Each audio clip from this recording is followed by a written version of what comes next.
Tonight at 10, inside Somalia, a special report on the unfolding humanitarian disaster there. Hundreds of thousands of people, many trapped by conflict, are facing extreme hunger after the worst drought in 40 years. A full-blown famine where children suffer acute malnutrition and people die every day from starvation is likely within a matter of weeks.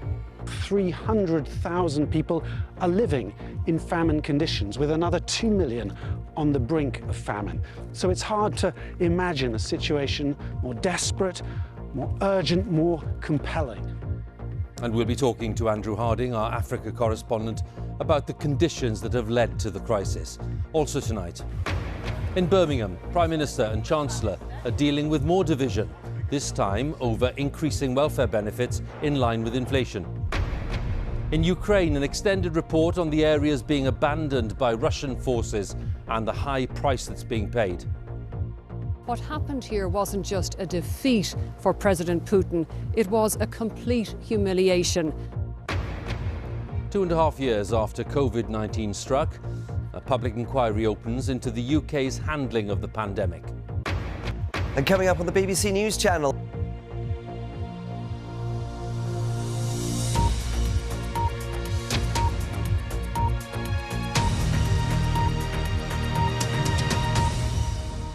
Good evening. We start with one of the most severe humanitarian crises anywhere in the world right now. We have an extended report tonight from Somalia, where hundreds of thousands of people, many trapped by conflict, are facing extreme hunger and death after the worst drought in 40 years. Now, the Republic of Somalia, here in the Horn of Africa and the eastern part of the continent, has a long history of droughts. But the climate shocks are becoming more frequent and they're leaving less time to recover and to prepare for the next. The situation is made much worse by the presence of Al-Shabaab insurgents. They control quite a few parts of the country and they are making humanitarian work pretty much impossible. It's estimated that more than half the population affected by the current drought live in these very areas, and the situation here is getting worse and worse. A full-blown famine where households have no food, children suffer malnutrition, people die every day from starvation, is now likely, say the experts, within a matter of weeks. Our Africa correspondent Andrew Harding reported on Somalia's last famine back in 2011, in which 250,000 people died. He sent this report from Baidoa, that is a city at the heart of the current crisis. In a crowded hospital, the familiar and unbearable signs of famine. Gaunt faces, silent with hunger. Weak mothers willing weaker children to cling to life. Somalia has been here before, but in isolated Baidoa, doctors and nurses are bracing themselves for new depths of catastrophe. In your life, have you seen things this bad before? No, the worst. This is the worst? Yeah. The worst drought in 40 years as climate change ravages the Horn of Africa. 3-year-old Ali has been brought in with swollen limbs, a sign of severe malnutrition. He has measles too. His mother watches in silent dread of losing a third child. So this woman here has lost 2 of her children, 2 girls, in the last week. And already the hospital is struggling. Sometimes we are lack of the supplies. You lack supplies? Yeah. That must be incredibly frustrating. Sure. When it happens, it's actually terrifying, because people are dying and you cannot support them. On the dusty plains around the city, more families arrive each hour and set up camp. Many have trekked for days or weeks. Across Somalia, 1 million people are making these journeys, bringing little with them, but stories of dead cattle, dead crops, and a rural way of life that a changing climate will no longer tolerate. Fatima walked for a fortnight to get here. She carried her 3-year-old for days, but the child died of hunger on the journey. We had to leave her by the roadside, she says. We had no strength to bury her. We could hear the hyenas closing in. Officially, no famine has been declared yet here in Somalia, but today, right now, 300,000 people are living in famine conditions, with another 2 million on the brink of famine. So it's hard to imagine a situation more desperate, more urgent, more compelling. There is help arriving here in Baidoa and plans for much more, but it's too slow. The things we are doing now, we needed to do 3 months ago. So in reality, we are behind. I think something catastrophic will happen in this area. Catastrophic, you mean a famine spreading? Famine is spreading. But drought is not the only challenge. Somalia is at war, a long fight against a formidable Islamist insurgency. There's fighting going on today just down the road from here. It's part of a conflict that's been devastating Somalia for the past 3 decades. And of course, in a situation of drought, it means getting access to rural communities is not only much more dangerous and more expensive, it's also sometimes simply impossible.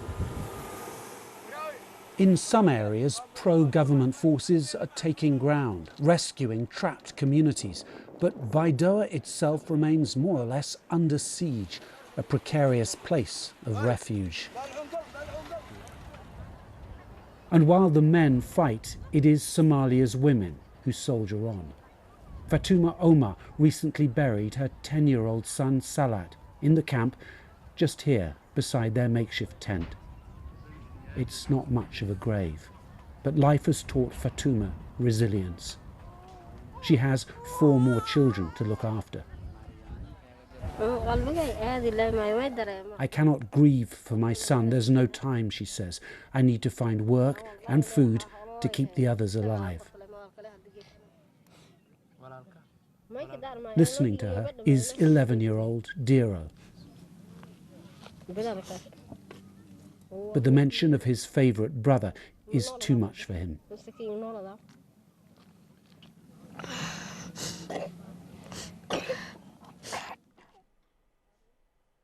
That heartrending report from Somalia by Andrew Harding. Well, Andrew is in South Africa tonight, in Johannesburg, and he joins us now. Andrew, you mentioned the urgency of this case and the fact that the appeals are being made already for help. What can you say tonight about the state of the humanitarian aid? Well, the key question, of course, is if and when a famine is declared, because, of course, that triggers a huge international response. And there's been a tendency in the past for famine to be declared too late. You mentioned 2011 and Somalia's last famine. Well, it turned out that half of those who died during the course of that period died before a famine was declared. The encouraging news, though, is that Somalia has changed since then. For instance, every family basically has a mobile phone now, and the family you saw at the end there struggling, but they have a phone, and they're now getting cash from British, from other charities, from the United Nations directly to them. It gives them power, it gives them a sense of control over their lives, and it's much more efficient in terms of aid delivery. You touched on these in your report, but tell us a little more then tonight about the factors that have come together again to produce this crisis. Well, people talk, of course, about the war in Ukraine pushing up prices. That's certainly an issue. We mentioned there the conflict in Somalia. It's a war that's been going on in different guises for 30 years. And of course, that plays its part too. A very fragile country, Somalia. But fundamentally now, this is not just about drought. It's about climate change. And it's about now looking forward, finding ways for weak states like Somalia and across the region to build resilience, to access international funds. There's money available, but to find ways to shore up communities and to protect people as they're trying to cling on to their old ways of life, but also as they move under huge pressure now towards the cities, towards the towns, to make life there livable too. Andrew, many thanks again. Andrew Harding there with the latest thoughts on the crisis in Somalia. Andrew there for us in Johannesburg tonight. For more updates, news and analysis from Andrew and colleagues, you can go and have a look at BBC Online, where there are latest reports plus analysis for you. Or, of course, you can switch and go to the BBC News app on your mobile devices, and you'll see all the links there as well. Let's move on to the day's other main news. In her first Conservative Party conference as Prime Minister, Liz Truss, well, she's having to contend with more divisions among her own MPs and arguments over party policy. The latest cause of tension is her refusal to promise that welfare benefits will increase in line with inflation. One Cabinet Minister, Penny Mordaunt, says that promise was made under Boris Johnson and it should be honoured by Liz Truss. Another Cabinet Minister, Suella Braverman, accused some of her colleagues of staging a coup against Liz Truss, the Prime Minister, not least on tax policy. Our political editor, Chris Mason, reports now from Birmingham. How much does this glass cost if I break it? Is the Prime Minister in control? Does she know what she's doing? Liz Truss on a visit to a building site in Selly Oak in Birmingham today. She and the Chancellor, Kwasi Kwarteng, must be tempted to leave those hard hats on all the time at the moment. The latest row is about benefits and whether all benefits payments should rise in line with wages or the much more expensive option, keeping up with rising prices. I asked the Prime Minister which of those was fair. Well, we haven't made a decision yet on that specific issue, and all of these things depend on the specific circumstances. But what I sought to do when I got into office is deal with the big challenges that we face as a country. People are facing energy bills of up to £6,000. So it's about making the right decisions at the right time, Chris. And you know, as you say, there are different interpretations of what fairness is. But for me, what it is about fundamentally is making sure everybody across this country has the opportunity to succeed. The Prime Minister might not have decided, but extraordinarily, this Cabinet Minister has. Penny Mordaunt, who sits around your Cabinet table, says they should go up in line with inflation. Is she right? Well, as I've said, we have not yet taken a decision on that. Now, of course, how we uprate benefits is an important issue, but that is a decision to be made later this year. When we last spoke, you made a virtue of being willing to do things that were unpopular. How's that going? Because on the first encounter with trouble with your parliamentary party, you buckled. Well, the 45p rate was something that was a relatively minor part of our growth package. And I listened to what people had to say, both my parliamentary colleagues, but also to the public. And we have changed our policy as a result. And I still think it's a good idea, just unpopular?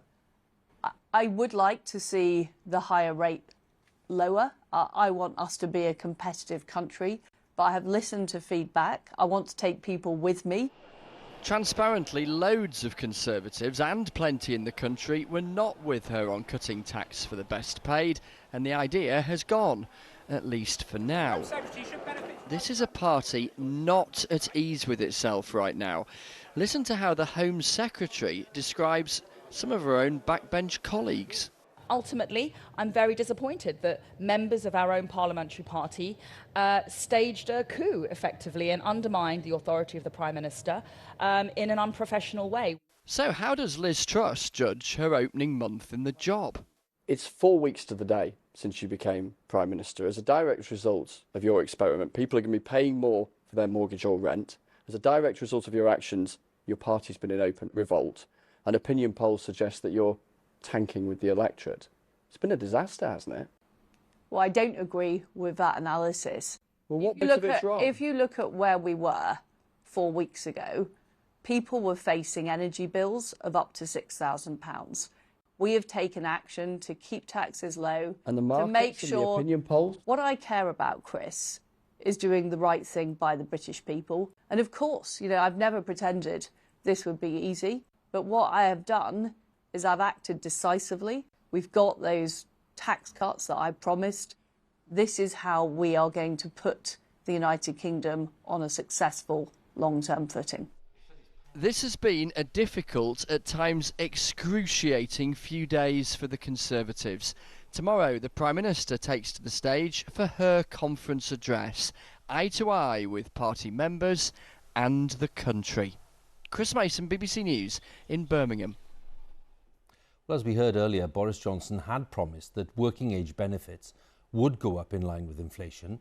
Liz Truss has pledged that pensions will continue to be linked to inflation, but has pointedly not made the same commitment when it comes to welfare payments such as universal credit. So our social affairs correspondent, Michael Buchanan, joins us now with his analysis. Michael. Huw, working age benefits cost the government about £87.4 billion last year. Now, to put that in some context, the defence budget is about half that at £42 billion, and the health and social care bill for England is about twice that at £192 billion. Now, the benefit budget covers a range of payments. They include housing benefit, they include employment and support allowance, and they include personal independence payments as well, the main sickness benefit. But the biggest chunk is paid on universal credit. Around 5.7 million people claim this benefit. More than 40% of them are in work. For those who are unemployed, however, and are older than 25, they get £77 a week. Now, benefits are uprated each April, usually in line with September's inflation figure, which is published later this month. But as you can see here, benefits didn't always rise in line with inflation. For several years from 2016, they didn't rise at all. And though they've risen a little bit since 2020, they haven't kept pace with inflation. Now, inflation is currently running at 9.9%, but wages only increased by 5.2% before bonuses in the most recent statistics. So, if the government chose to increase benefits in line with wages, that would save them about £5 billion. Now, the Prime Minister says that pensions will increase by inflation, and some other benefits like personal independence payments must also legally increase in line with inflation. But it's the other ones, particularly universal credit, that ministers have their eyes on. Earlier this year, as you said, Huw, the former Prime Minister Boris Johnson pledged that benefits would increase in line with inflation next April. That's a commitment that Liz Truss has so far refused to support. And if she does not, the anti-poverty group, the Joseph Rowntree Foundation, calculate it will be the biggest permanent real terms cut to the basic rate of benefits ever made in a single year. Huw. Michael, many thanks again. Michael Buchanan with that analysis there of benefits and the arguments about uprating them. Well, tomorrow is the first time for Liz Truss to be really addressing the Conservative Party as leader and Prime Minister at that conference in Birmingham. Let's join our political editor, Chris Mason. And is it fair to say, Chris, given the turbulence of the last few days, that the task she faces is even bigger than the one she faced when she came there? Absolutely, there's no doubt about that, because governments function, Huw, through the exercise of power and authority. And there have been two transparent examples in the last 2 days of this government lacking in both. Firstly, that row about tax, such a central argument for Liz Truss. She remains so powerful about the case for lowering tax, and yet that rabbit pulled out of the hat at that budgetary event 10 days ago had to be unceremoniously shoved back into the hat. Then the row still bubbling around benefits, and the view from Liz Truss, the instinct is that raising them in line with wages rather than prices is right. And yet we have this open revolt from the cabinet down. The cabinet, open dysfunction. Ministers saying no, it should go up by inflation instead. So Liz Truss tomorrow in her speech has to attempt to pull this party back together, has to attempt to demonstrate that even though she's got a majority of 60, she can govern like she has a majority of 60, rather than looking like she's governing without a majority at all. So what will we hear from Liz Truss, Huw? I'm told there'll be no big new policy announcements. That is a case of once bitten, twice shy. This is a government that is nervous, with a lot to be nervous about. Chris, many thanks. We'll talk again tomorrow. Chris Mason there, our political editor in Birmingham. Well, let's have the latest now on the conflict in Ukraine, where the country's forces have retaken more territory from the Russians, especially in the south of the country. Now, the focus for us at this point is near the city of Kherson. That's one of the regions unlawfully annexed by Russia last week. President Zelensky of Ukraine says that fighting continues in a number of areas in the south and the east of Ukraine. At the weekend, of course, Ukraine retook the strategic eastern town of Liman. We were reporting on that. That's where the Russians had been using lots of the area as a logistics base, but both sides paid a heavy price for the fighting there. Our senior international correspondent, Ola Girin, sent this report, which does include some distressing images. Driving into Liman, now liberated soil. Ukraine is clawing back territory.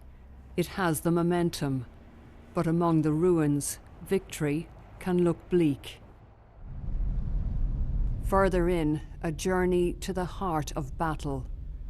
And here among the pines, the horrors of war. Along the roadside, evidence of the human cost of Russia's defeat. The bodies of fallen soldiers still lying where they fell. Ukrainian volunteers keep watch over Russia's dead, trying to help identify the remains. Unknown soldiers in Vladimir Putin's war, left behind when his forces retreated. Once they were someone's husband or someone's son. A few steps away, a Soviet book for teenagers entitled Adventure Library. And something else Russian troops left behind. Anti-tank mines, barely visible. Then the dead were zipped into body bags. Their war finally over. Well, there's evidence here not just of fighting, but also of the desperate attempt Russian troops made to get away. Here on the road there is discarded bedding, backpacks, Russian army uniforms and boots. All of this cast aside by Russian troops. What happened here wasn't just a defeat for President Putin, it was a complete humiliation.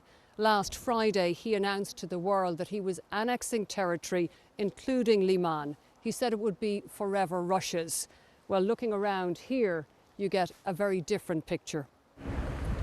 Very good. Especially from the top of a captured Russian tank. We are going to win. I feel very good, very great. But Liman may never be as it was before. These deserted streets were once home to 20,000 people. Pro-Russian graffiti is daubed around town, including the Cyrillic letters for the Soviet Union. Lena and her 10-year-old son, Radion, are out looking for water and hoping their ordeal is over. The hardest thing was surviving the bombing, she tells me. The shells were exploding. We prayed as we stayed down in the cellar. We didn't eat regularly, and we couldn't even make tea. Deprived of school, Radion has learnt lessons of war. Well, war is very bad, he tells me, because people are dying, so the population is being reduced. And how do you feel now? My heart is more at peace, he says. Back at the edge of town, Ukrainian forces head for new battles. They know they need to move fast. Soon freezing winter weather could slow their advance. Orla Guerin, BBC News, Liman. The billionaire Elon Musk has said that he will go ahead with buying Twitter after all. Months ago, Mr. Musk tried to abandon the deal, claiming the social media platform was full of fake accounts. Now, just weeks before the sides were due in court, he's agreed to pay the price that he'd previously offered of more than £36 billion. A 14-year-old boy has been arrested on suspicion of murder after another teenage boy was stabbed to death in Gateshead in the northeast of England. A 13-year-old girl has also been arrested on suspicion of assisting an offender. Our correspondent Fiona Trott has the latest. A community in grief. On estates like these, it isn't just one family that's affected, it's all of them. I mean, the age of them, take a young life like that. Needs to be more things done about this knife crime, like. You think this isn't going to happen on your doorstep? It does. But it does. And on their doorsteps today, police officers gathering information. On the fields behind them, searches. All of them trying to establish how a 14-year-old boy was fatally stabbed. It's really quiet here tonight. More people have come to lay flowers and light candles. People living on the Springwell estate are upset, but they're also angry. The police are trying to reassure them. While incidents of this nature are very rare in our region, we do understand the devastating impact this can have on our communities, and we are committed to bringing those responsible to justice. The boy, who these flowers are for, has not been named by the police, but the community know him, and tonight they're supporting his family in any way they can. Fiona Trott, BBC News, Gateshead. A public inquiry into the UK's handling of the COVID pandemic has started in London. Opening the proceedings, the inquiry chair, Lady Hallett, said that millions of people had suffered loss during the pandemic, and she promised that they would be at the heart of the investigation. The inquiry is expected to last at least a year, as our health editor Huw explains. Hello, I'm Happy Williams. Hello, I'm Peter Openshaw. Hi, I'm Dr. Sanjay Bagani. 3 experts, a care home boss, a scientist on a government advisory committee and an infectious diseases consultant. All 3 saw the early impact of COVID before lockdown in March 2020. The world they knew was about to change. I can never forget that day on the 16th of March when I received a call from one of my senior member of staff. She was actually on night duty.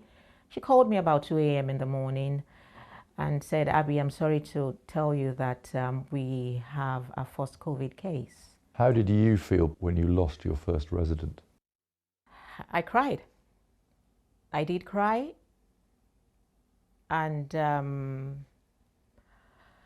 I was just devastated, really, because I felt I was asking myself the question, am I doing everything right? I felt I wasn't doing enough.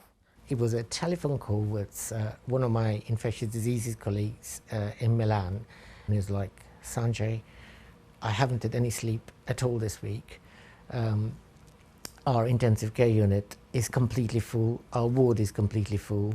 You know, we're having to ration ventilators. In other words, we're having to choose who gets onto a ventilator and who doesn't. And that for me was like, oh my God. Well, I was asked to give an online seminar about what we were projecting in terms of the potential impact. And the numbers that I was giving out almost seemed unbelievable to me, and I had to sort of pinch myself.